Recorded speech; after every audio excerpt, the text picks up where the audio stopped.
Hi friends, welcome to language on again. Language on में आप सभी दोस्तों का एक बार फिर से स्वागत है।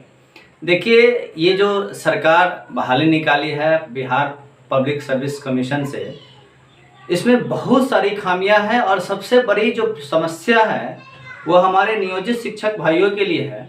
नियोजित शिक्षक भाई अगर ये फॉर्म भरते हैं ना, तो समझिए उनका जो 15 साल, 20 साल, 10 साल, 8 साल, 7 साल का जो कैरियर रहा है और वो जो काम करके आए हैं, उनका कैरियर तो बर्बाद हो रहा है और आने वाला फ्यूचर भी बर्बाद होगा। क्यों? ऐसा हम क्यों कह रहे हैं? इसका कारण है कि बीपीएससी के चेयरमैन जब अतुल सर से ये प्रश्न पूछा गया कि क्या नियोजित शिक्षक उसी सीट पे आएंगे जिस पे हमारे आम अभ्यर्थी आएंगे, तो इस सवाल से अतुल सर बचते नजर आए और वो क्लियर नहीं किए। सीधा कहे कि इस प्रश्न का उत्तर सरकार से पूछना चाहिए। हमें जो रिक्ति मिली है 1,70,000, उस रिक्ति के आधार पर हम बहाली करने जा रहे हैं। इसका सीधा सीधा मतलब ये निकलता है कि वो नई नियुक्ति है और नई नियुक्ति में अगर कोई नियोजित शिक्षक फॉर्म भरते हैं तो वो नया टीचर माने जाएंगे। उसके लिए हम अब क्यों नियोजित शिक्षकों का लाइफ बर्बाद होगा, जीवन बर्बाद होगा, इसके लिए मैंने पॉइंट वाइज कुछ फैक्ट लिखे हैं। इसको समझने के हम प्रयास करेंगे। इसमें पहला पॉइंट है कि नियोजित शिक्षक के लिए कोई अलग से सीट नहीं है। पहला जो पॉइंट है, ये सोचने वाली बात है कि हमारे नियोजित शिक्षक भाई बहनों के लिए अलग से कोई सीट नहीं रखा गया है। अब 1,70,000 सीट है, उसमें भी क्या है, हम लोग को सुनने में लगता है 1,70,000 है। अब जब हम उसको कैटेगरी वाइज बांटते हैं, जब हम उसको ये प्राइमरी, माध्यमिक और उच्च माध्यमिक में बांटते हैं, तो उसमें पता चलता है कि बहुत कम सीटें हैं। अब समझिए, तो पहला क्या है कि नियोजित शिक्षकों के लिए कोई अलग से सीट नहीं दिया है। उसका सीट मेंशनिंग होना चाहिए। जैसे 4.5 लाख पहले से टीचर है, तो सीधा सीधा उनका ये आना चाहिए था कि 4.5 लाख टीचर के लिए अलग से सीट है, वो आएंगे और उसमें बहाली होगी। एक लाइन उसमें जोड़ा रहना चाहिए।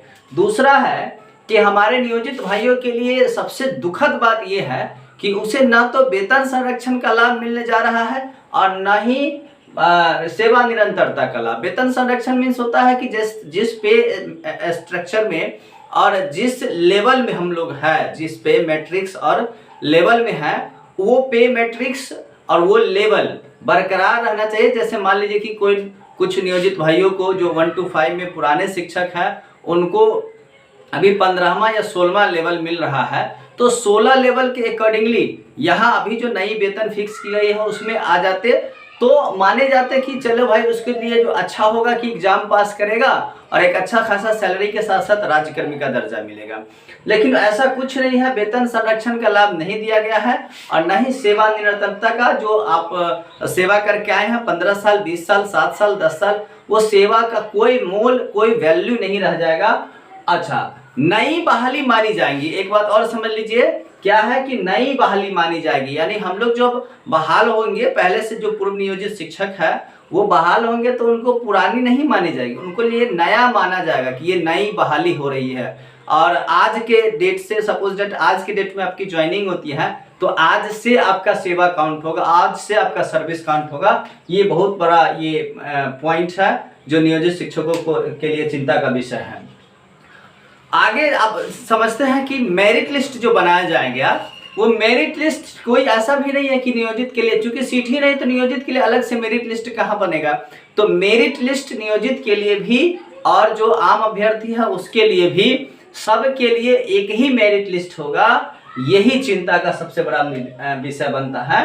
अब देखिए, अलग से राज्यकर्मी बनाने के लिए अगर परीक्षा ली जाती, अगर पूर्व नियोजित शिक्षकों को अलग से राज्यकर्मी की लेने के लिए परीक्षा ली जाती, तो जो 6 से 8 में है, जिनकी बहाली 6 से 8 में हुई है स्नातक ग्रेड में, उसके परीक्षा का क्यों उस प्रावधान नहीं है। चलिए मानते हैं, मतलब ये दीपक कुमार सिंह का कहना है कि हमारे पास सीट नहीं है और ये सीट नहीं होने के कारण हम 6 से 8 में बहाली नहीं लेंगे। तो आप बहाली नहीं लेंगे, लेकिन 6 से 8 में जो पूर्व से नियोजित शिक्षक है उसके लिए, राज्यकर्मी के लिए परीक्षा तो आपको लेना उचित बनता है, तो वो भी उचित परीक्षा नहीं ले रहे हैं। इसका मतलब है कि कहीं ना कहीं आपको नई बहाली की तरफ आपको ले जा रहा है। ये परेशानी का विषय है। और ये इस प्रश्न का उत्तर हम पहले ही दे चुके हैं कि अतुल सर से जब पूछा गया कि क्या नियोजित शिक्षक अलग से आएंगे, उनके लिए कोई अलग सीट की व्यवस्था की गई है, तो वो बचते नगर जा रहे थे और सीधे कहते ये सवाल आप सरकार से पूछिए।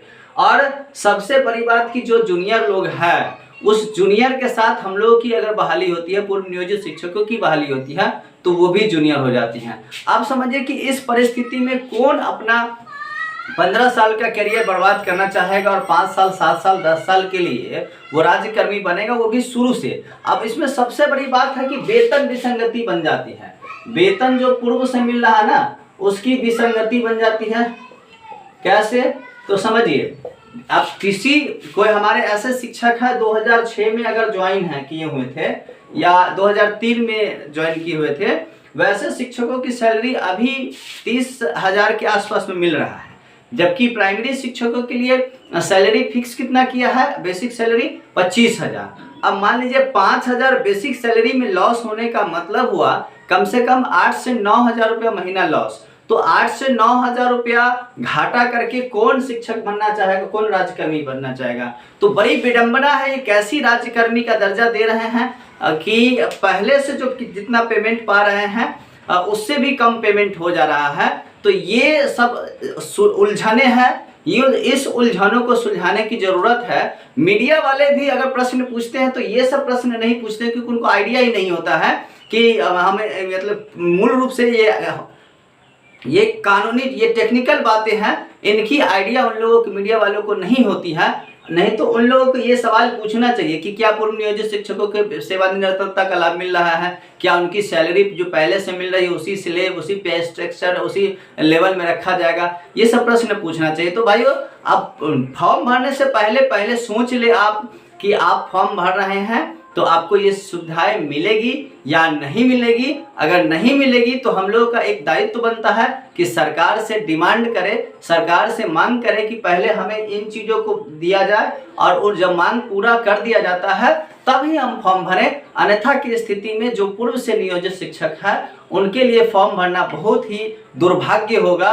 पहला बात। दूसरा, इसलिए भी दुर्भाग्य हम कह रहे हैं क्योंकि उनको 3 चांसेस में 1 चांसेस खत्म हो जाएगा, और इसलिए हम लोग को एक मजबूत एकता के साथ, मजबूती के साथ एक मांग रखनी चाहिए सरकार से कि भाई हमें इन बिंदुओं पर स्पष्ट किया जाए। तो धन्यवाद भाइयों, इस वीडियो को अधिक से अधिक फैलाइए ताकि हमारे सभी नियोजित भाइयों को ये बातें समझ में आ सके। धन्यवाद, थैंक यू।